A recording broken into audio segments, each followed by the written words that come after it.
Oke, kami sangat. Oh, kok kenapa dimatikan? Oke, ya. Sudah?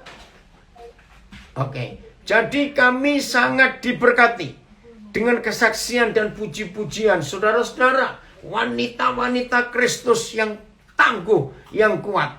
Terima kasih untuk itu. Keadilan Tuhan akan nyata buat saudara semuanya. Puji Tuhan. Baik, mari kita belajar firman Tuhan.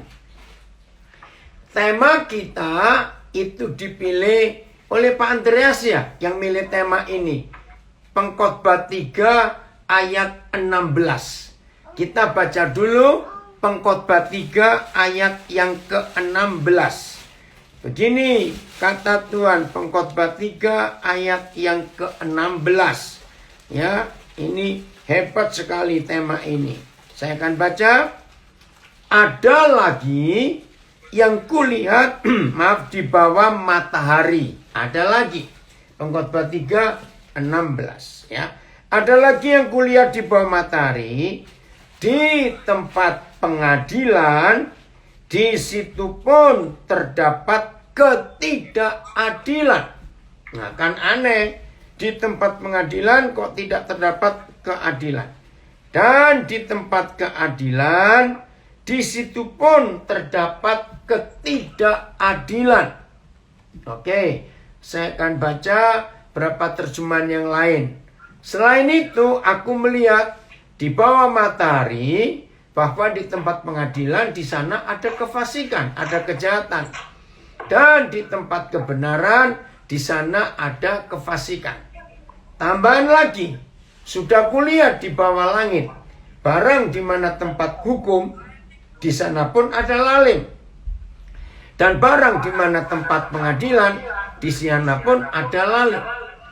Ada lagi yang kulihat di dunia ini, di mana seharusnya ada keadilan dan kebaikan, di situ ada kejahatan. Dan lagi aku melihat di bawah matahari, tempat penghakiman di sana ada kesalahan, dan tempat kebenaran di sana ada kejahatan. Oke, cukup sampai di situ. Keadilan atau adil itu bukan karakter atau bukan sifat Tuhan. Salah. Keadilan itu adalah Tuhan sendiri. Seperti kasih. Kasih itu bukan sifat, bukan karakter Tuhan. Kasih itu adalah Tuhan sendiri. Bedakan ya? Nah, begitu mula keadilan.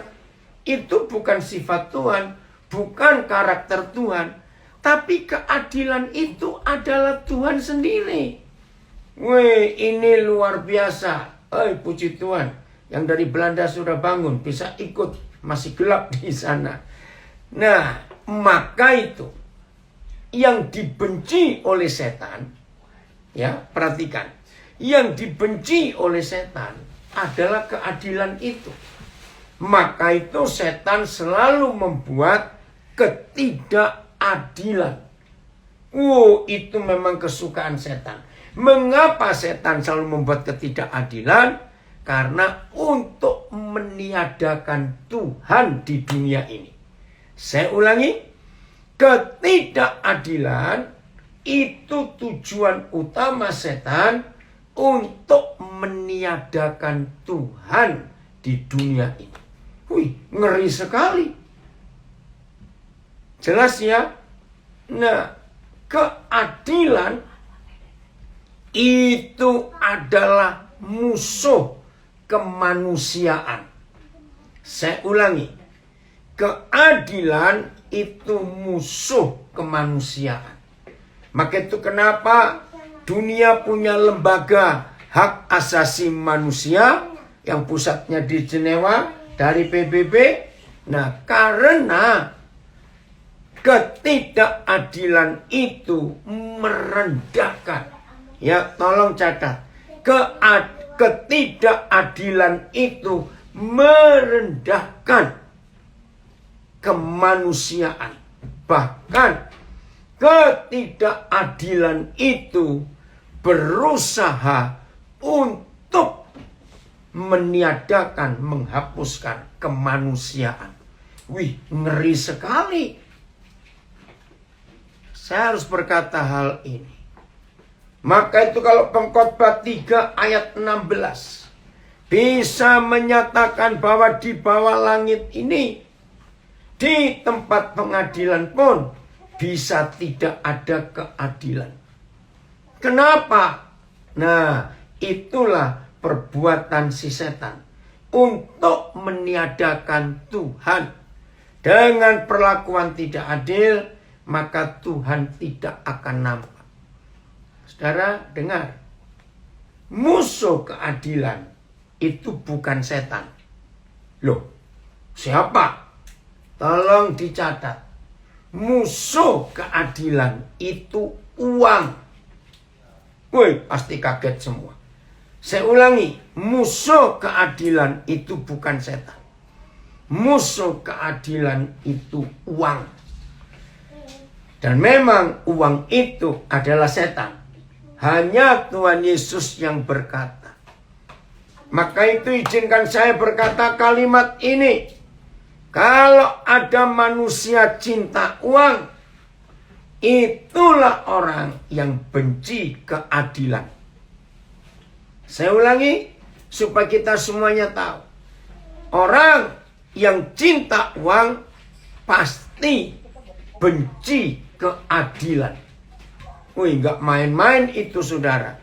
Sebab di dalam uang itulah, demi uanglah, karena uanglah, orang itu jadi tidak adil.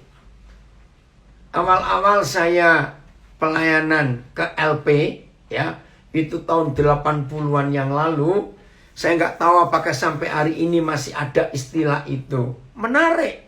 Begini kata beberapa saudara kita yang ada di dalam.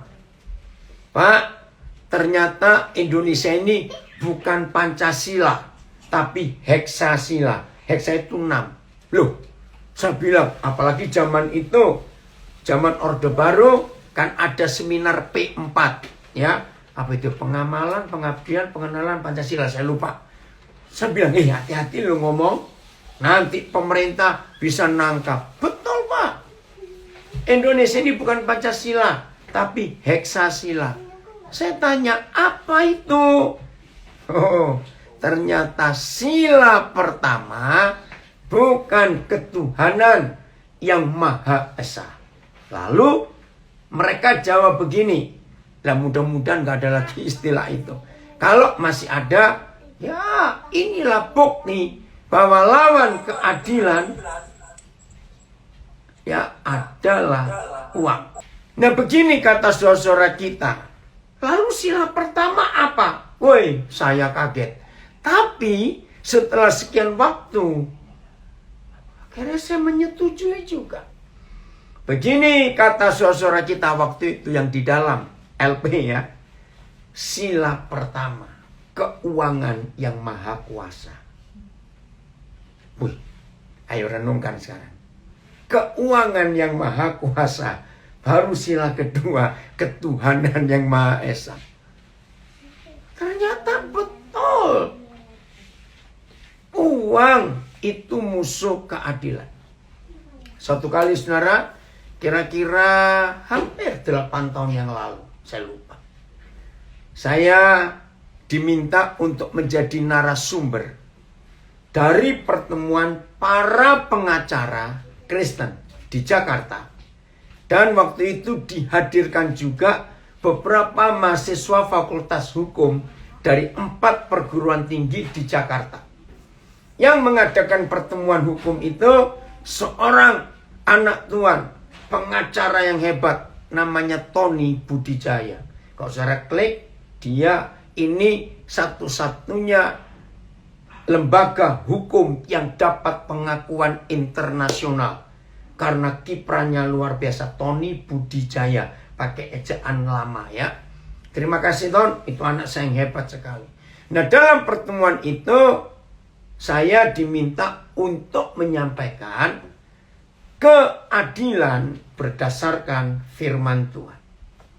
Nah saya bersyukur kepada Tuhan. Untuk kepercayaan itu. Saya mulai dengan kalimat ini. dan membuat pengacara-pengacara kaget. Termasuk ada seorang Attorney General yang sudah pensiun dari Amerika dan mengajar di Fakultas Hukum waktu itu, saya nggak tahu sekarang, di Universitas Pelita Harapan. Dia kaget dan dia sudah fasih bahasa Indonesia. Begini saya mulai kalimat pembukaan pertemuan para pengacara itu. Saya tanya, menurut saudara semuanya, para pengacara, para penegak hukum, musuh keadilan itu siapa? Wih, jawabannya banyak sekali. Lalu saya menjawab, maafkan saya. Semua kaget, tapi percaya. Dengar ya, maaf saya berkata. Kalau ada yang tersinggung, jangan-jangan saudara orangnya. Maaf. Musuh keadilan itu orang kaya. Maaf. Tolong catat kalimat ini. Musuh keadilan itu orang kaya. Dan selama pemerintahan Orde Baru, jelas sekali siapa yang merusak hukum di Indonesia sehingga hukum dijungkir balikkan. Maafkan, yang merusak hukum di Indonesia dan khususnya selama zaman Orde Baru, saudara tahu bukan? Orang-orang kaya itu, para konglomerat itu, dengan uang mereka, mereka bisa memutarbalikkan undang-undang dan peraturan. Dan yang menyedihkan, sebagian pelakunya yang mengaku murid Yesus, orang Kristen. Saudara. Mengerikan. Pantas hanya Tuhan Yesus, satu-satunya pribadi yang pernah ada di dunia ini, yang mengatakan orang kaya itu susah masuk surga. Aduh Tuhan. Karena uang yang bisa merubah hukum. Puji Tuhan kalau ada di antara kita yang sadar bahwa kita kaya. Tapi saudara menjalankan keadilan. Terpujilah Tuhan. Maka itu lihat. Selama pemerintahan Presiden Joko Widodo. Yang tidak suka dengan gaya pemerintahannya. Jelas bukan? Siapa? Orang-orang kaya. Yang tidak bisa main uang untuk membelokkan hukum. Mereka yang tidak suka dengan pemerintahan yang adil ini. Terima kasih Pak Andreas kalau memilih ayat ini, Pengkhotbah 3 ayat 16. Ini luar biasa. Maka itu saya ulangi. Musuh keadilan itu bukan setan, tapi uang. Ingatkan ini untuk anak-anak kita. Demi uang, orang bisa membelokkan keadilan. Dan sekarang terbukti di Indonesia. Gonjang-ganjingnya perpolitikan di Indonesia. Kekacauan yang terjadi. Betul? Karena uang. Orang-orang yang sebelum pemerintahan sekarang bisa mengeruk keuntungan dari kekayaan alam Indonesia. Mereka sekarang gak bisa. Maka itu mereka nggak suka dengan keadilan. Karena mereka nggak bisa kaya seperti dulu. Nah yang kedua, saudara pasti kaget kalau saya bicara ini. Siapa musuh keadilan? Maaf, saya harus ngomong. Ternyata musuh keadilan yang kedua setelah uang itu agama. Catat saudara. Agama itu musuh keadilan. Loh kok bisa? Lihat fakta.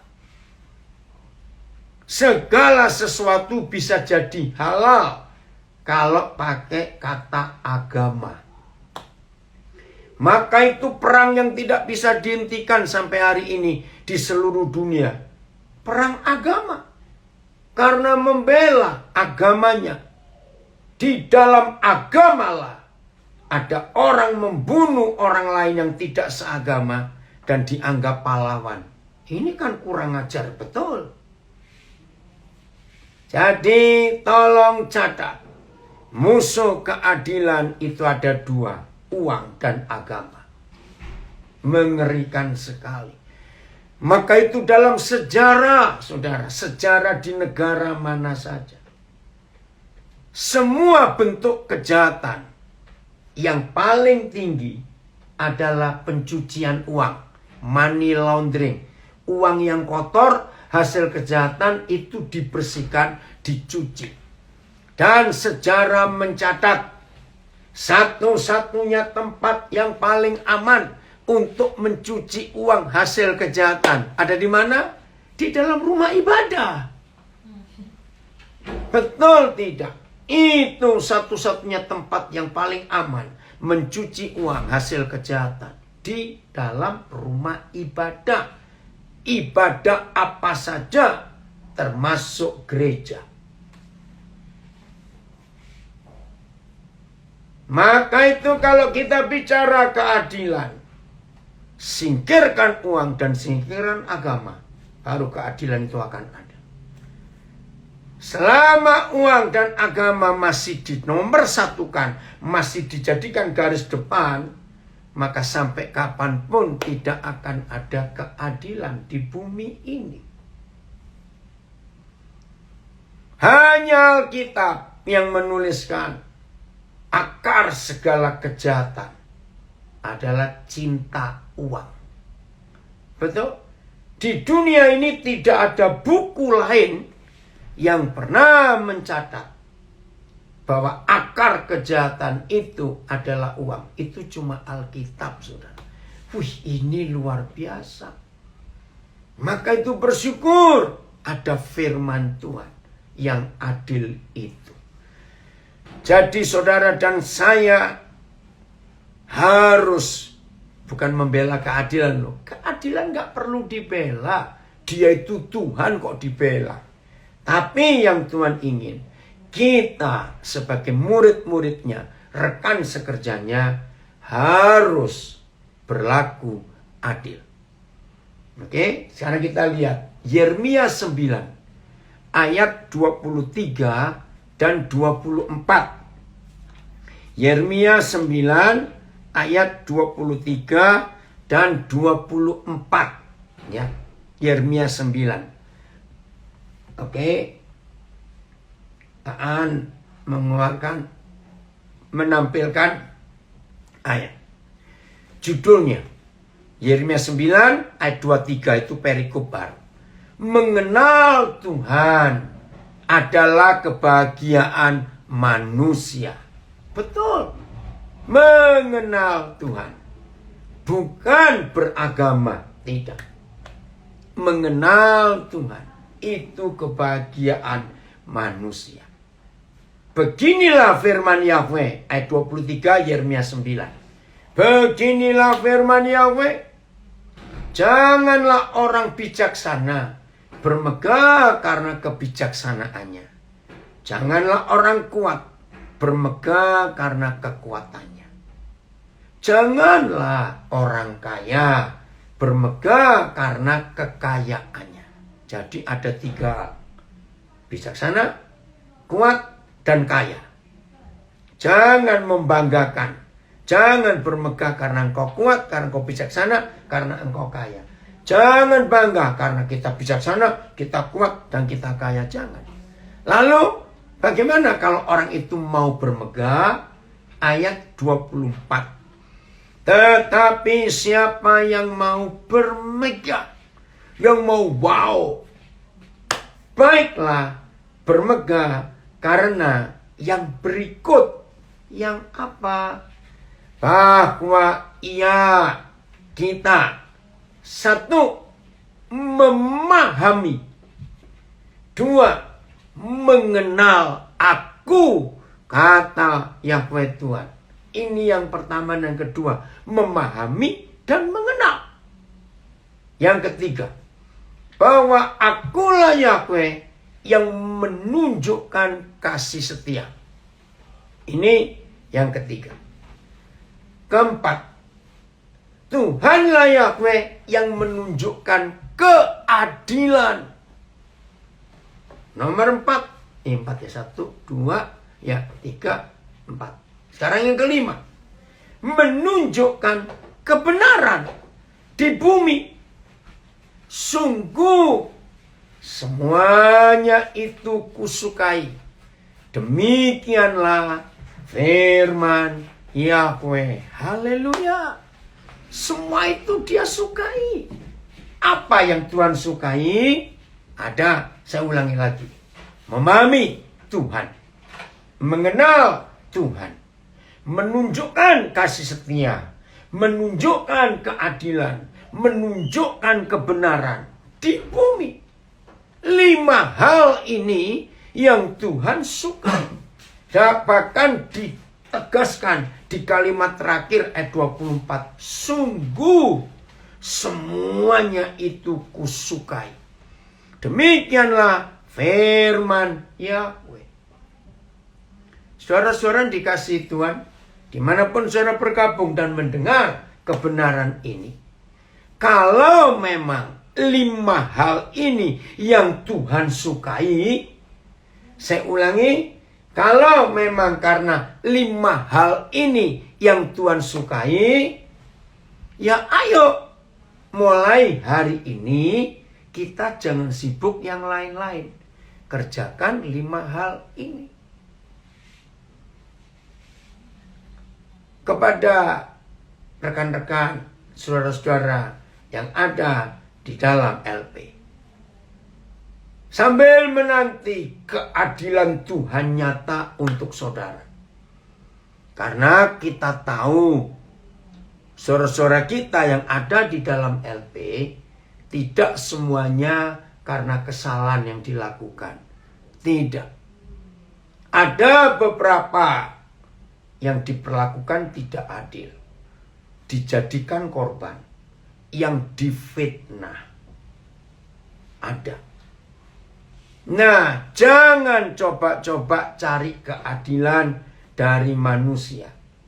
Puji Tuhan, Pak Andreas dengan tim Kontras ya kalau saya nggak salah namanya, sedang memperjuangkan beberapa saudara kita yang masuk di dalam LP karena vonis yang salah, karena ketidakadilan, karena fitnah, karena dituduh. Puji Tuhan, Tuhan memakai Pak Andreas dengan timnya. Dan ada beberapa di antara kita yang bergabung dalam grup ini, ikut berjuang bersama-sama Pak Andreas untuk menyatakan keadilan. Karena memang itu yang disukai oleh Tuhan. Keren bukan? Nah, untuk bicara keadilan yang tidak adil, maka kita punya 2 nama. Contoh jelas. Di perjanjian lama, itulah Yusuf. Di perjanjian baru, itulah Tuhan Yesus. Ya, kedua pribadi ini mengalami kehancuran. Ya, mengalami kesusahan yang paling susah. Karena dituduh. Karena difitnah. Itulah Yusuf dan itulah Tuhan Yesus. Nah, kalau Tuhan kita sampai mati, saudara, diperlakukan tidak adil. Karena orang-orang Yahudi itu imam-imam dan ahli Taurat yang tidak suka itu. Puji Tuhan kalau Yusuf dibebaskan pada waktunya. Nah, maka itu, saudara yang sedang menantikan keadilan, belajarlah sabar. Oke, saya akan bacakan 3 ayat ini. Mazmur 105 ayat 17 sampai 19. Mazmur 105 ayat 17 sampai 19. Saudara-saudara yang sedang menantikan keadilan dari Sang Adil, perhatikan firman ini. Percayalah, asal kita sungguh-sungguh dinyatakan benar di hadapan Tuhan, maka keadilan akan nyata. 105 ayat 17 sampai 19. Mazmur. Oke, saya tunggu Aan carikan itu. Nah, diutusnyalah. Nah, ini yang menarik, saudara. Diutusnyalah. Nyanya huruf besar atau huruf kecil? Huruf besar. Berarti Tuhan yang mengutus seorang ini. Saya baca lagi. Diutusnyalah seorang mendahului mereka. Siapa? Yusuf. Oke, terima kasih. Jam 11:15-nya yang di dalam gereja pembaruan. Sekarang jam berapa? Oh, sebentar lagi. Ya, nggak apa-apa. Yang lain bisa lanjut ya, yang di Zoom. Ya, maafkan. Jadi tadi terlambat masuknya. Atau pujiannya kepanjangan, tapi nggak apa-apa. Diutusnyalah seorang mendahului mereka, Yusuf, yang dijual menjadi budak. Nah, saudara kalau lihat fakta, yang mengutus Yusuf siapa? Jelas kakak-kakaknya. Betul tidak? Ya, kakak-kakaknya yang mengutus Yusuf. Tapi firman ini menulis Tuhan yang mengutus. Luar biasa. Terus apa yang dialami Yusuf? Saudara-saudara yang di gereja pembaruan, saya tidak kenal semua saudara. Mungkin ada yang difitnah, dituduh seperti Yusuf. Dan saudara masuk ke penjara. Lihat ayat 18. Mereka mengimpit kakinya dengan belenggu. Bukan membelenggu. Kalau cuma membelenggu masih ada yang longgar. Tapi ini diimpit. Jadi besi itu pas di kaki Yusuf. Ini ngeri sekali. Lehernya masuk ke dalam besi. Kakinya dicepit, lehernya pun dirantai. Apa yang ditunggu? Saudara-saudara yang mengalami ketidakadilan, lihat ayat 19. Sampai. Nah, kata sampai itu ada batasnya. Sampai kapan? Sampai saat firman-Nya sudah genap. Puji Tuhan. Dan janji Yahweh Tuhan membenarkannya. Nah, begitu selesai, lihat ayat 20. Raja, yaitu Firaun, suruh melepaskan Yusuf. Penguasa bangsa-bangsa membebaskannya. Ayat 21, dijadikannya. Saya pakai kata ini. Dijadikannya mantan narapidana ini. Kan betul, mantan. Karena Yusuf di penjara. Dijadikannya mantan napi ini tuan atas istananya. Dan penguasa atas segala harta kepunyaannya. Lalu tugas mantan napi ini untuk memberikan petunjuk kepada para pembesarnya. Kalimat ini yang dahsyat. Sekehendak hati mantan napi ini. Dan mengajarkan hikmat kepada para tua-tuanya. Siapa yang mengajar? Siapa yang memberikan petunjuk kepada para pembesar? Mantan napi. Saudara, Yusuf keluar dari penjara dan menuju takhta kerajaan Firaun itu cuma satu langkah. Dari penjara langsung. Coba sebelum saudara dari LP Pembaruan keluar. Ya, Kejadian 41 ayat 14. Kejadian 41 ayat 14. Hanya satu langkah, saudara, mantan napi, narapidana tahanan politik ini masuk ke takhta kerajaan Firaun itu cuma satu langkah. Begini, kemudian Firaun menyuruh memanggil Yusuf. Segeralah, cepat Yusuf dikeluarkan dari tutupan. Nah, dari sini kita mengetahui Yusuf itu penjaranya di mana? Mesir punya 4 macam penjara.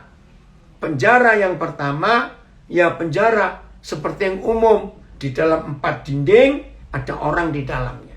Penjara kedua sel. Ya, istilah kita ya lubang tikus, istilah sel. Ya, sudah di dalam 4 dinding, masuk lagi kamar kecil dan dikunci. Nah, penjara ketiga kena ke Yusuf. Tutupan. Tutupan itu penjara bawah tanah, bentuknya seperti sumur. Jadi napinya, tadi ingat Yusuf diimpit kakinya, lehernya dimasukkan besi, itu berdiri, ya berdiri.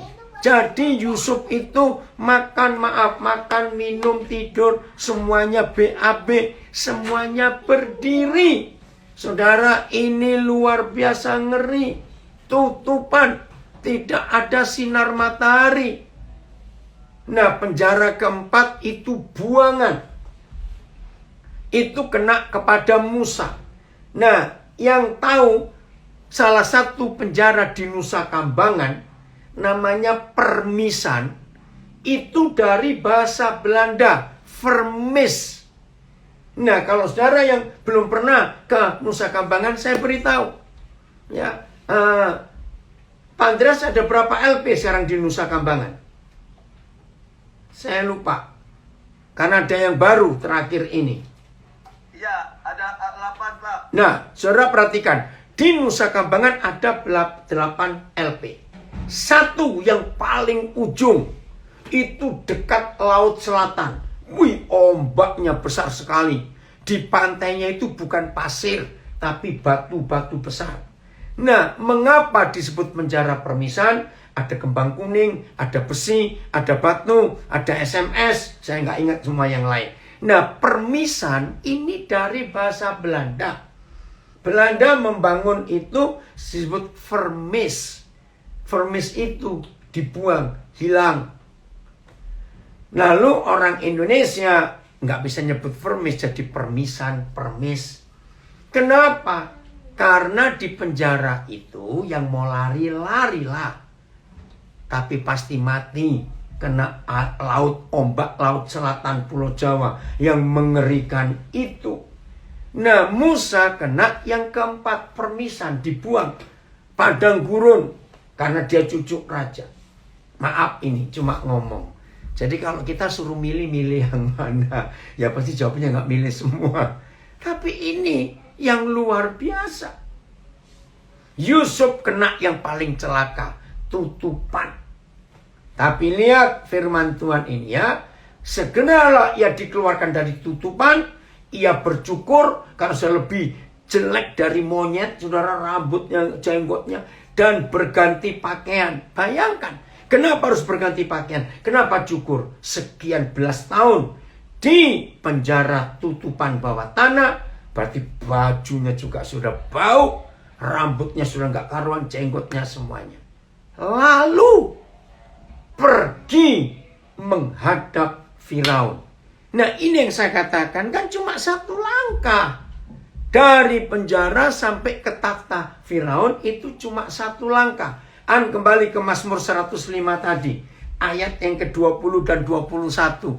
Wih, itu luar biasa. Maka itu lagi sekali. Saudara-saudara yang merasa diperlakukan tidak adil. Biarlah hari ini Tuhan memberkati saudara. Ayat 20-nya. Raja menyuruh melepaskan Yusuf, narapidana ini. Penguasa bangsa-bangsa membebaskannya. Dijadikannya dia tuan atas istananya. Dan kuasa atas segala harta kepunyaannya.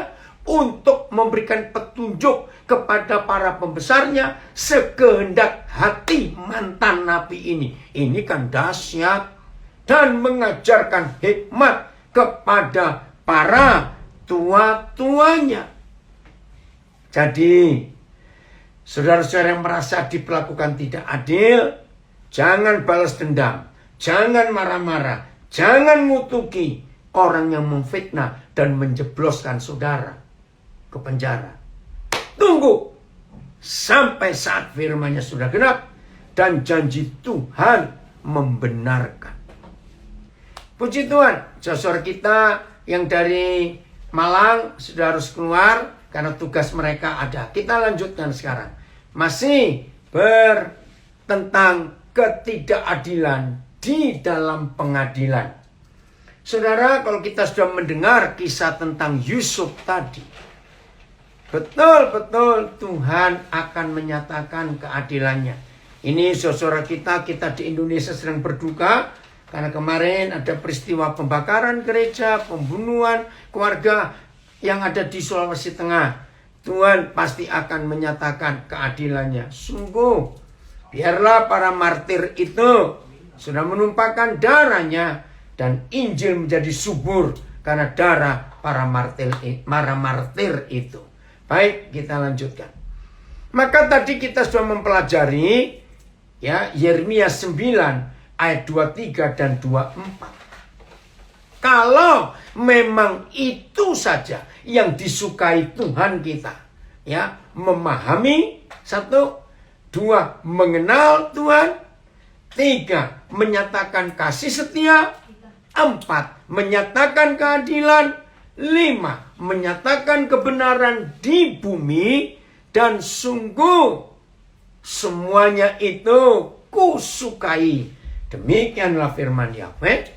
Maka mulai hari ini, supaya saudara dan saya tahu bagaimana bisa menyukakan hati Tuhan. Saya ulangi, bagaimana bisa menyukakan hati Tuhan? Ya, kerjakan 5 hal ini. Jangan sibuk-sibuk dengan yang lain. Maafkan saya. Karena selama ini masih banyak orang punya konsep. Menyenangkan Tuhan itu beribadah. Menyenangkan Tuhan melakukan aktivitas rohani, ritual keagamaan. Maaf. Nah, kalau itu kesukaan Tuhan, ya perhatikan. Kalau itu kesukaan Tuhan, maka selama 9 bulan tahun ini, dengan adanya COVID-19, semua tempat ibadah, hampir semua, sekarang pun masih belum semua, semua tempat ibadah ditutup. Lalu kita nggak bisa menyenangkan Tuhan dong kalau begitu. Kalau konsep menyenangkan Tuhan itu adalah ibadah. Betul? Puji Tuhan. Tidak begitu. Dengan adanya COVID-19, maka ayo kita menyatakan keadilan, kasih setia, dan kebenaran di bumi kepada semua orang yang ada di sekitar kita. Maka kalau saudara dan saya bisa melakukan apa yang tertulis di Yeremia 9 ayat 23 dan 24 khususnya, itu kesukaan Tuhan.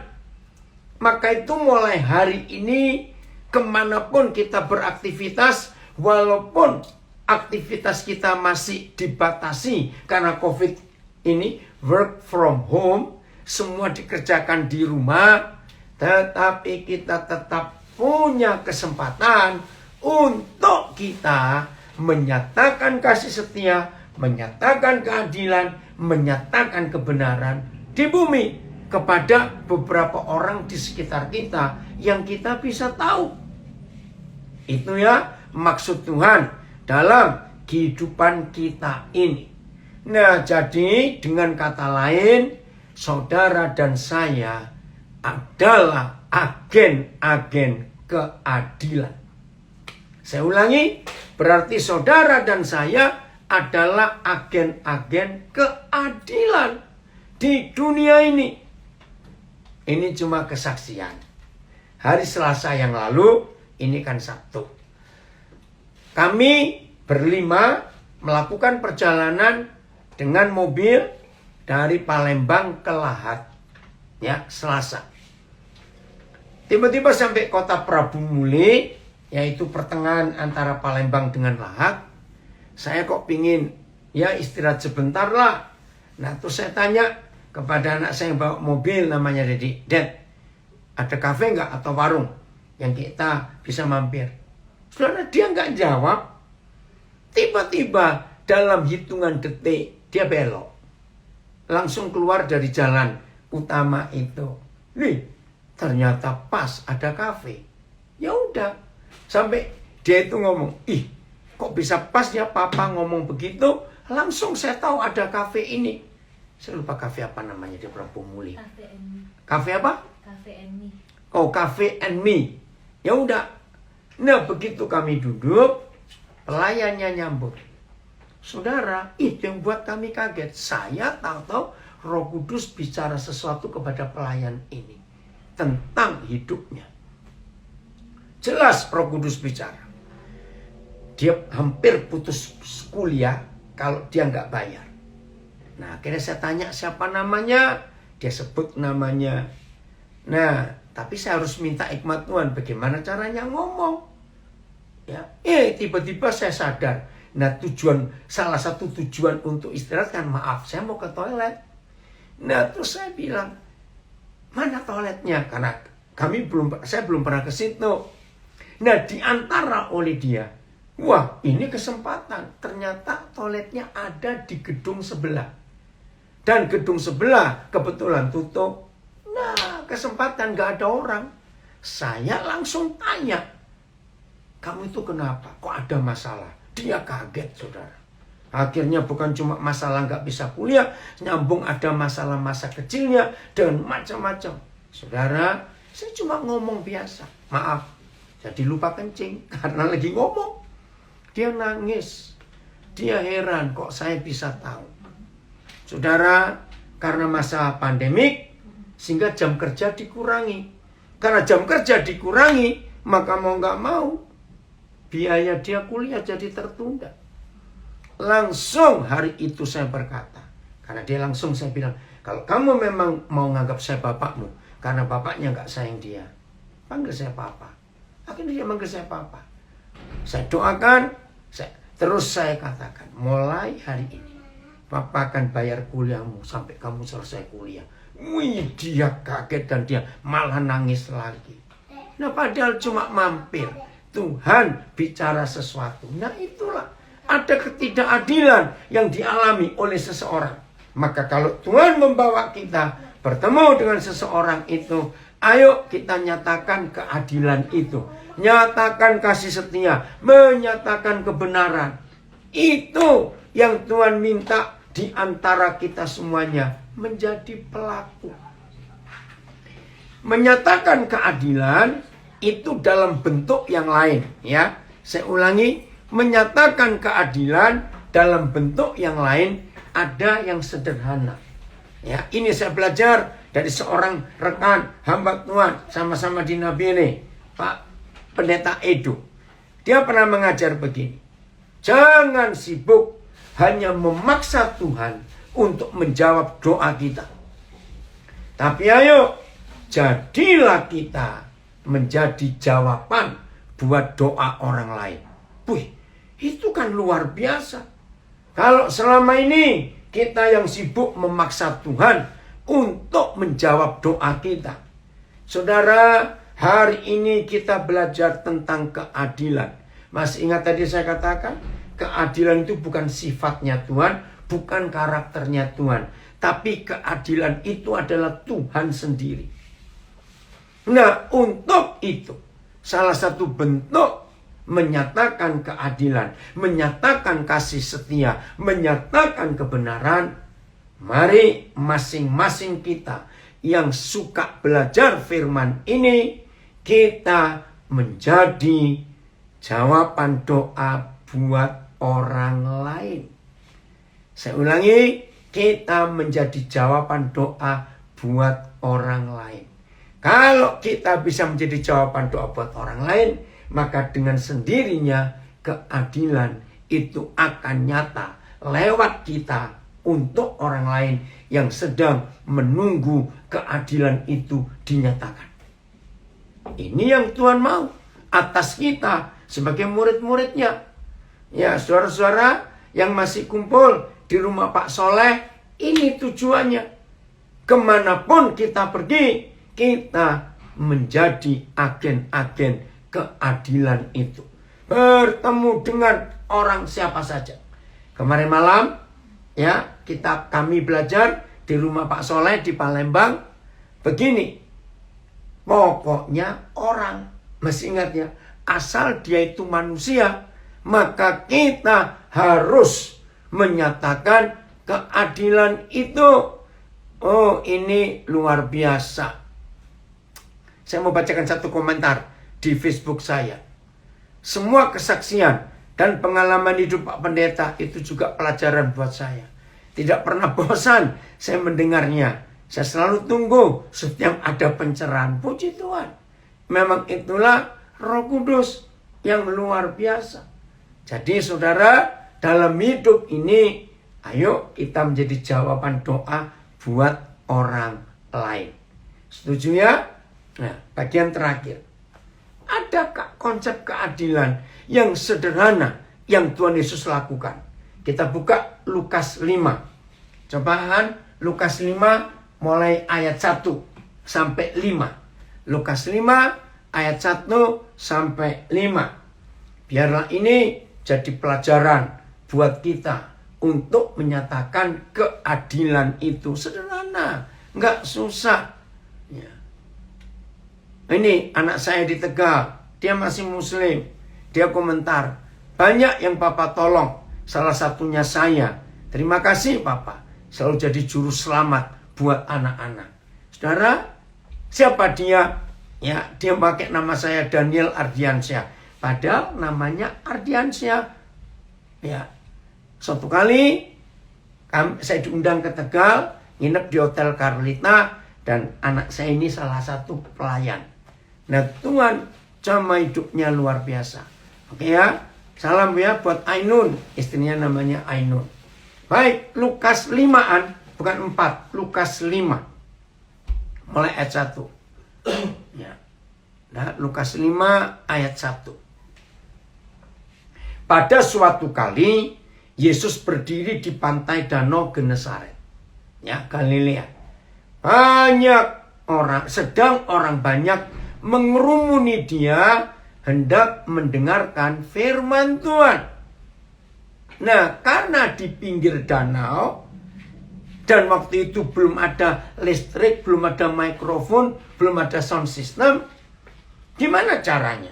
Maka Tuhan Yesus perlu sarana untuk dia mengajar. Nah, sarananya adalah sesuatu yang bisa dipakai di atas danau. Karena ini danau, maka ada daratan yang naik ke atas, ya. Nah, satu-satunya tempat, satu-satunya cara, Yesus harus mundur, menjauhi orang banyak. Nah, kalau Tuhan Yesus menjauhi orang banyak, maka dia perlu sarana untuk bisa berdiri di atas air. Lihat ayat 2. Yesus melihat 2 perahu di tepi pantai. Nelayan-nelayannya telah turun dan sedang membasuh jalannya. Ada 2 perahu. Nah, Lukas tidak menuliskan salah satu pemilik perahu itu namanya siapa. Tapi yang satu tahu, milik Simon. Saudara, Tuhan Yesus kan harus milih. Nggak mungkin pakai dua-duanya. Ngapain? Perlu 1 perahu saja. Nah, di sini kita belajar. Saudara-saudara dikasihi Tuhan, untuk belajar menyatakan keadilan, kalau ketemu ada beberapa dan kita harus milih, ya milihlah ini. Oh, Ibu Melati, terima kasih. Salam dari Ibu Melati untuk Ardi, ya, yang di Tegal. Oke, puji Tuhan. Ya, saudara dengarkan. Kira-kira kalau saudara suruh milih salah satu dari perahu itu, pasti yang bersih, yang besar, yang kuat, yang gak bocor, betul tidak? Tapi kalau Tuhan Yesus tidak. Dia milih perahu, itu mau milih pemilik perahunya.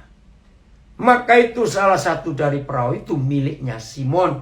Dan kita tahu akhirnya Simon jadi Petrus, yang merupakan tokoh dalam sejarah gereja luar biasa. Ia, ayat 3, naik ke dalam salah satu perahu itu, yaitu perahu Simon, dan menyuruh dia supaya menolakkan perahunya sedikit jauh dari pantai. Lalu Yesus duduk dan mengajar orang banyak dari atas perahu. Saudara, lihat. Akhirnya Tuhan Yesus milih salah satu. Nah, rupanya selama Tuhan Yesus mengajar, dia perhatikan. Ini perahu ini pasti pemiliknya semalam-malaman gak dapat ikan. Saudara perhatikan. Ayat 4.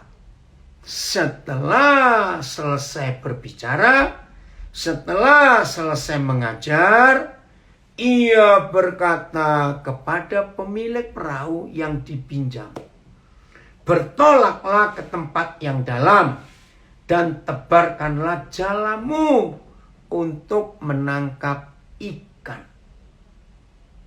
Saudara, ini luar biasa. Ngerti nggak maksud pertanyaan Tuhan Yesus ini? Karena perahunya bersih. Berarti pemilik perahu ini nggak dapat ikan semalam-malaman. Dan betul, lihat ayat 5. Simon menjawab, Guru, telah sepanjang malam kami bekerja keras. Sepanjang malam bekerja keras. Kami tidak menangkap apa-apa. Jadi betul perasaan Tuhan Yesus. Ini pemilik perahu ini nggak dapat apa-apa. Hari ini nggak dapat makan untuk dia dan keluarganya. Roh Kudus tolong kami untuk belajar ini dalam nama Yesus. Apa yang kita pelajari dalam hidup Tuhan Yesus, Sang Adil itu? Tahu istilah kata Sang Adil? Ini dari bahasa Sanskerta menunjuk pada pribadi yang luar biasa. Apa yang kita bisa pelajari dari Sang Adil ini? Ketika dia selesai pinjam salah satu perahu untuk sarana pelayanannya di dunia, ternyata Sang Adil tidak hanya ngomong gini, Simon terima kasih ya, aku sudah pinjam perahumu.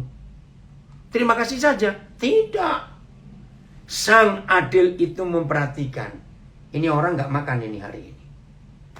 Maka itu Sang Adil bicara, tolakkan ke tempat lebih dalam. Tapi Simon, nah ini kita belajar. Yesus Tuhan sejak masih kecil itu tukang kayu. Karena dia belajar dari Yusuf, bapak jasmaninya. Nah Simon ini nelayan dari kecil juga. Saya belajar di sini lucu. Otomatis si Simon nelayan ini ya menolak nasihat tukang kayu. Mana bisa tukang kayu nasihatin nelayan? Itu istilah saya sama dengan tukang emas menasihati tukang batu. Kan gak nyambung. Saudara, Simon menjawab, Guru, telah sepanjang malam kami bekerja keras dan kami tidak menangkap apa-apa. Tetapi karena engkau menyuruhnya, aku akan menebarkan jala juga. Dan setelah mereka melakukannya, mereka menangkap sejumlah besar ikan. Sehingga jala mereka koyak. Ini loh Tuhan kita. Dia nggak cukup hanya berkata, terima kasih ya Simon, terima kasih. Enggak. Dia buat sesuatu untuk Simon. Karena Tuhan tahu, orang ini bakal nggak makan hari ini. Saya cuma cerita maaf. Apalagi kemarin ini, kami melakukan perjalanan Palembang-Lahat Palembang.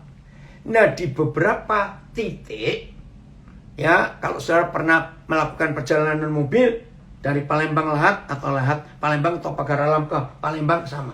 Ya itu pasti melewati beberapa perlintasan kereta api. Kereta api yang paling panjang itu kereta api Babaranjang yang ngangkut batu bara. Nah di situ pasti ada penjaga karena banyak yang perlintasan tidak ada palang pintunya. Kan bahaya. Maaf ya saudara, maaf. Saya cuma cerita. Tiap kali saya melewati tempat-tempat termasuk daerah longsor. 2 kali kami melewati ada daerah longsor. Itu dijaga supaya 2 arah nggak papasan. Maaf. Saya pasti beri uang. Walaupun nggak banyak. saudara, dan saya nggak pernah beri maaf, hanya ribuan, paling kecil. Saya beri mereka, maaf saya cuma cerita ya, walaupun nggak ada artinya. 20.000 itu paling dikit. Kalau saya nggak punya uang lebih kecil, nggak ada lagi, saya kasih yang paling besar ada di situ. Kenapa? Berterima kasih. Untung ada mereka yang jaga itu di jalan. Kalau tidak bisa bahaya, bukan? Nah, itu salah satu contoh. Kebiasaan saya juga, kalau saya diajak makan, kemana saja, lalu ada tukang parkir, saya akan tanya, sudah makan atau belum? Tujuannya, kalau belum makan, saya ingin berbagi juga. Bungkus nanti untuk mereka. Ini konsep saya. Jadi dengan contoh-contoh ini, apalagi Lukas pasal 5, saya tanya saudara, susah atau tidak? Susah atau mudah memeratakan, menyatakan keadilan? Jawabannya ada 2. Untuk orang pelit itu sangat susah, maaf. Tapi untuk orang yang punya Yesus itu tidak susah. Nah, sekarang jawab sendiri. Saudara di mana, saya ada di mana dari 2 keadaan ini. Maka itu lewat Lukas 5 kita belajar. Kalau Tuhan dalam tanda kutip pinjam sarana yang kita punya untuk memberitakan firman-Nya. Saya ulang, kalau Tuhan Yesus suatu hari, Bapa di surga suatu hari, ya, pinjam sarana yang kita punya, jangan tawar-tawar. Berikan. Berbahagia. Sarana yang kita punya bisa dipakai untuk kemuliaan Tuhan. Dan Tuhan Yesus luar biasa. Nggak cuma bilang terima kasih ya, terus pergi. Tidak. Dia bertanggung jawab. Inilah contoh bagaimana saudara dan saya memeratakan keadilan, melakukan keadilan di bumi, melakukan kasih setia, menyatakan kasih setia, menyatakan kebenaran di bumi. Karena semua itu yang disukai oleh Tuhan. Selesai kita dari belajar ini, entah saudara mau kemana, ayo nyatakan keadilan itu. Karena banyak orang yang memerlukannya. Betul, inilah kasih Tuhan yang kita harus nyatakan di dunia ini. Ya, dari mana saya ikut? Ya, dari Sumatera Selatan, dari Bogor ada, dari Magetan, dari Surabaya, nggak tahu dari Amerika, dari Jakarta, dari mana? Belanda. Dari Belanda. Oh ya, lupa orang Belanda, harus disebut nanti kalau nggak saya dimarahi. Dari Jogja, iya, mana-mana saja, maaf ya. Ayo kita semua jadi agen-agen keadilan. Ya, oh dari LA, ya, Bunce, ya dari Kalimantan Selatan. Dari Wanaraya. Oh ya, Wanaraya itu, ya dari Kutai Barat. Mana saja. Wow, betapa indahnya dunia kalau masing-masing kita menjadi agen-agen keadilan di bumi ini. Enggak susah. Amin. Tuhan Yesus memberkati kita semua dari Papua, ada juga Nabire.